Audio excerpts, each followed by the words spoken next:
estado conversando justamente sobre estas diferencias. Nosotros de pronto escuchamos hablar de un delito menor, escuchamos de una felonía, la palabra relacionada con el delito menor, el misdemeanor. Específicamente, abogado, ¿cuál sería en este caso la diferencia entre delitos menores y lo que conocemos como felonía?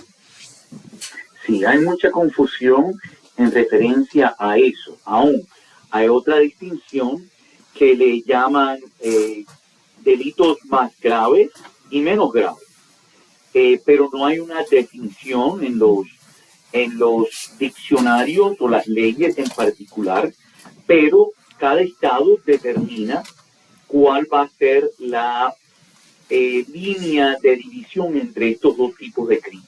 Okay. El estado de la Florida, por ejemplo, un crimen que se considera una felonía es un crimen que tiene una sentencia, una penalidad de más de 1 año de cárcel. Si la penalidad, la sentencia, puede ser más de 1 año en una cárcel, entonces se considera que eso es un crimen de felonía. Okay. Si el crimen, la penalidad es de menos de 1 año en la cárcel, se considera un misdemeanor o un crimen más leve. Ahora, ¿cuál es el propósito de utilizar la penalidad como la definición del tipo de crimen? Lo que nosotros nos tenemos que dar cuenta es lo siguiente: muchos crímenes se basan en la cantidad de dinero. Por ejemplo, un robo de X cantidad, vamos a decir de $10,000, okay, fuera considerado una felonía, y porque la penalidad, en caso de que una persona se declare culpable o es determinado culpable, va a ser más de 1 año. Si el crimen, por ejemplo, es de una persona robarse una caja de cigarros en una tienda, entonces la penalidad va a ser menos de 1 año, entonces eso se considera un misdemeanor. Creo que estamos más o menos relatando o tratando de determinar, porque hoy fue un día muy importante, histórico, en referencia a el gobierno del estado de Nueva York abriendo los datos de la acusación en contra del expresidente, que son 38 causas de felonía. Quiere decir que la penalidad más de probable en el estado de Nueva York va a ser más de 1 año. Abogado, y justamente hablando de esa situación, legalmente, ¿usted qué puede decir que puede ocurrir en este caso que ha sido histórico, donde un expresidente nunca se había puesto en esa posición? Bueno, para yo poder predecir qué es lo que pudiera ocurrir, hay muchos variables. Por ejemplo, esto es un expresidente, un individuo que tiene seguridad, sereno, por medio de los agentes secretos. Y entonces, si es determinado culpable, ¿qué es lo que va a ocurrir con eso?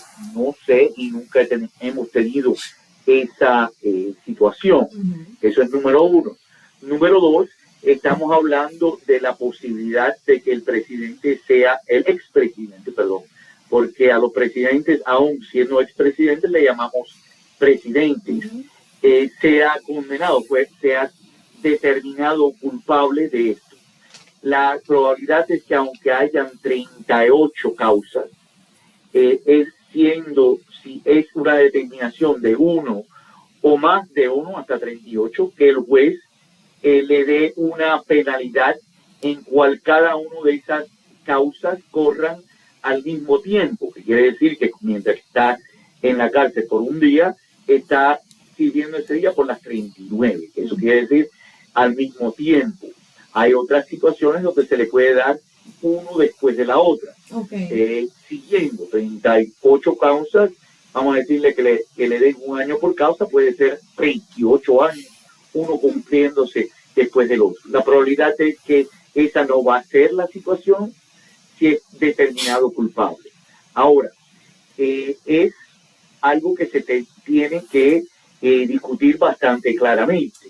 Una persona en los Estados Unidos y en cualquiera de los estados es considerado no culpable hasta que esa persona se declare culpable, y el expresidente hoy relató que él no se iba a declarar culpable, o que un jurado determine que esa persona es culpable de ese crimen. Hasta ese momento es determinado, es considerado por nuestro sistema no culpable.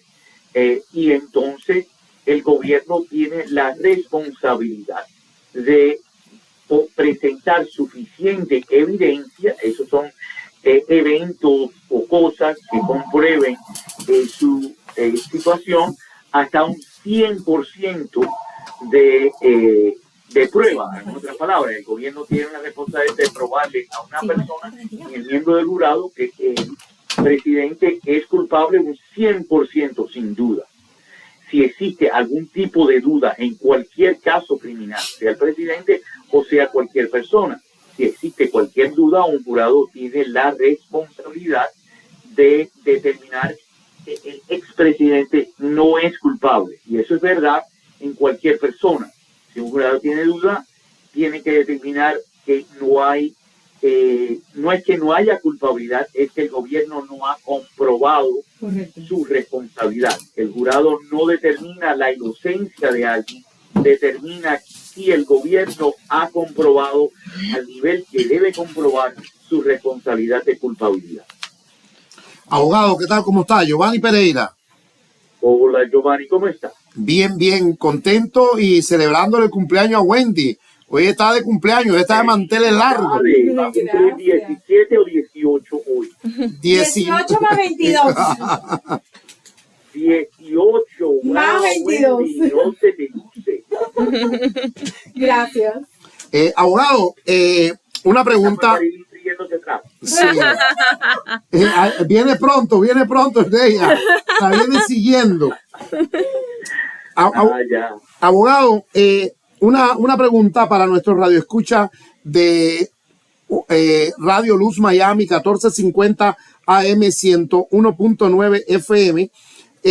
¿Cómo el jurado, quiénes escogen al jurado que lo determina a una persona si va o no va el caso a entrar en un juicio?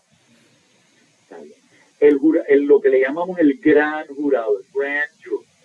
El grand jury es un cuerpo de ciudadanos civiles que son escogidos de personas que son ciudadanas en la región donde está la corte, y es una manera anónima. En otras palabras, es como surtir un nombre de un sombrero y esa persona es escogida.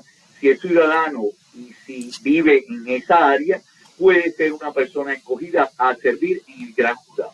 El gran jurado son un grupo de personas que tienen la responsabilidad de estar presente hasta un periodo de 2 años, y su trabajo es de que la fiscalía le presente todo caso que quiere presentarle al gran jurado, y entonces ellos determinan si hay suficiente evidencia para hacer una determinación que un crimen existe y que la persona a quien el gobierno quiere acusar puede haber, no conclusivamente, puede haber cometido ese crimen. 2 respuestas: si un crimen ocurrió y esta persona probablemente lo cometió. Si ellos determinan sí en esas 2 simples preguntas, entonces escriben un documento que le llamamos un indictment, una acusación, y el procedimiento a un juicio empieza a presentarse. Y en los Estados Unidos el juicio es criminales son presenciados por lo que le llamamos el petit jury, o simplemente el jurado, que es un grupo de menos personas, 12, el gran es más, hasta 24, el petit hasta 12 personas, y en algunos casos menos leves o civiles hasta 6, en cual ellos determinan la culpabilidad, en este caso, del individuo. Y a ellos se le dice y se le dicta que si hay algún tipo de duda en su mente, en otras palabras, estoy convencido un 90%, pero tengo una pequeña duda y la posibilidad, entonces tienen que determinar no culpable. Ahora, abogado, se ha hablado de que Donald Trump tiene otros casos pendientes en otros estados como Georgia, en otros estados. En este caso, 38 cargos, ¿se juntaron todos o solo son cargos de Nueva York? ¿O no se sabe?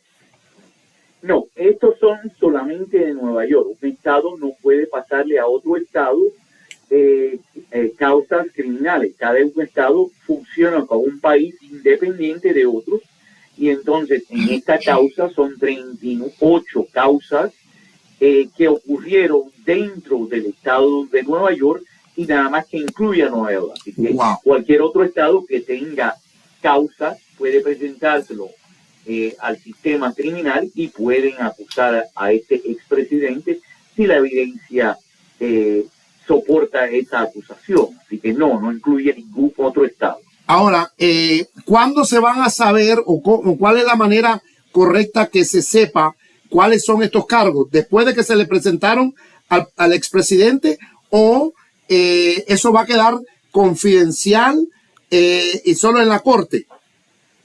No, los cargos en contra del presidente ya están públicos. Son 38 causas y aquí yo lo tengo enfrente de mí, son 38 causas que acusan al expresidente de haber falsificado documentos de negocio, y entonces ellos le llaman en el primer grado. Falsificación de documentos de negocios.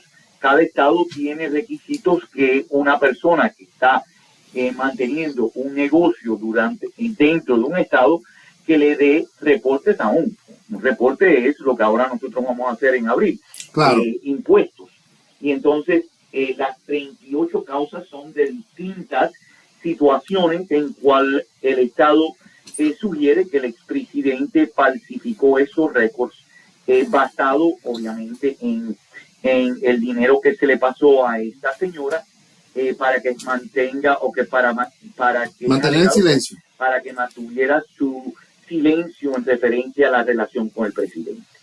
Wow. Hablando de todo un poco, abogado, nos pasamos a la parte de la Florida.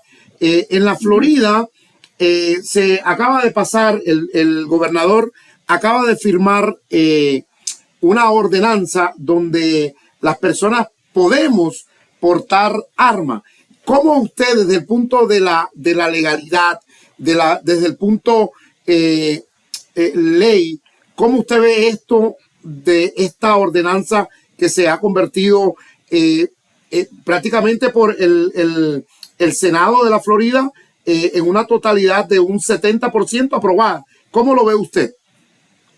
Bueno, hay muchos estados donde la ley permite que una persona aporte un arma de fuego en su persona, y en muchos estados se permite que la persona se la ponga en el cinto y que camine abiertamente con esto. Esto no es nada que es fuera de la norma. Lo que es fuera de la norma es que el estado de la Florida no había permitido esto, que el estado de la Florida requería que si una persona iba a tener un arma en su persona, que tuviera una licencia en particular que permitiera a la persona hacerlo. Ahora, usualmente las excepciones de esta regla era que una persona tenía que tener una razón por qué aportaba un arma. En otras palabras, yo soy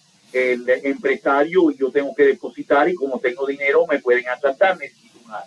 Yo soy un abogado y muchos clientes le caigo muy bien, y entonces los jueces me pueden asaltar. Y así sucesivamente. Pero muchas veces la excepción se hace la regla. Y entonces cuando a todo el mundo le daban la licencia porque aplicaba, entonces había el sentido de que, bueno, todo el mundo lo puede aportar, entonces de verdad que no hay ninguna distinción. Y lo que ha ocurrido es que el gobernador ha firmado esto y ahora vamos a ver, porque muchas veces cuando hay causas controversiales como esta, usualmente alguien presenta una demanda en la corte y las cortes se le piden que determinen la constitucionalidad, y en el caso de la Florida no solo es la constitucionalidad federal, que es la que nosotros usualmente hablamos, pero el estado de la Florida tiene una constitución también. Y entonces los casos usualmente presentan cuestiones sobre la constitucional estatal. Si en el estado de la Florida la constitución permite eso, si el estado de la Florida la constitución permite de que se haga como se hizo, y así sucesivamente. Así que esto es algo que nosotros probablemente vamos a volver a ver y a revisar en un caso que se va quizás a presentar, en cual una corte va a tener la oportunidad de determinar si la ley es correcta o no. Abogado, muchísimas gracias por todo y le quiero invitar que yo creo que la semana que viene, posiblemente final de la semana que viene, estaremos ya en nuestro propio estudio y usted va a ser una de las personas que lo vamos a invitar porque vamos a estar transmitiendo desde la casa de los estudios de TFKM. Fantástico. Qué fantástico es esta noticia. Ajá. Estoy muy honorado y estoy muy ansioso de esta presentación. Creo que esta noticia es un regalo para no solo Wendy, pero para todos ustedes. Claro que sí, abogado, muchísimas gracias y bueno, sabemos que usted ha sido parte de toda esta historia y agradecemos siempre su disposición para apoyar e informar correctamente a la comunidad en estos temas legales. Abogado, ¿cómo nos podemos comunicar con usted para toda esta asesoría? Bueno, se pueden comunicar conmigo simplemente llamándome al 305-216-0312 y estoy ubicado en el Centro de Comercio de Coral Gables, en el edificio de Ocean Bank, donde está la Embajada Española, y la dirección es 2655 Sur de Lejeune Road, en el 8º piso. Llámenme con cualquier inquietud y, como le digo siempre, es posible que yo no tenga la respuesta a su pregunta, pero si ustedes tienen una pregunta cual yo no puedo responder, yo le busco la respuesta. Eso es lo mejor, abogado. Así es, muchísimas gracias y bueno, esperamos verlo pronto en nuestros estudios. Gracias. Va a ser un placer y un orgullo. Así es. Bueno, abogado, esperemos que todo esto se materialice en el menor tiempo posible. Esperemos. Bueno, gracias. Hasta luego y adiós a todos los oyentes. Muchas gracias. Bueno, Giovanni, allá que adelantaste, porque ayer lo dijiste de nuestra emisora hermana Oasis, cuéntanos exactamente.